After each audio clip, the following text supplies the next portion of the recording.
সজনে ফুলের এই রেসিপিটা একবার বাড়িতে বানিয়ে দেখুন, খেতে কিন্তু অসাধারণ হয়। ধুয়ে রাখা সজনে ফুলটা একটা সসপ্যানের মধ্যে সামান্য লবণ ও হলুদ দিয়ে হালকা করে ভাপিয়ে জল ঝরিয়ে নিয়ে একটা বোলের মধ্যে নিয়ে নিচ্ছি।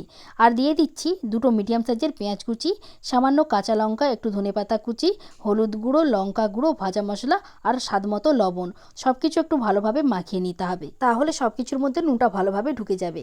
এবার এর মধ্যে দিচ্ছি 1 বাটি বেসন, 2 চামচ কর্নফ্লাওয়ার, সামান্য একটু জল। এবার এই সবগুলো একটু ভালোভাবে মিশিয়ে নিতে হবে। দেখুন মিশ্রণটা ঠিক এরকম হবে।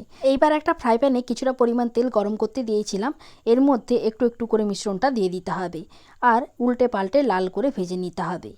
গ্যাসের ফ্লেমটা মিডিয়াম টু হাই রেখে বড়াগুলো ভেজে নিতে হবে। খুব বেশি সময়ের প্রয়োজন হয় না, কম সময়ের মধ্যে বানিয়ে নেওয়া যায়।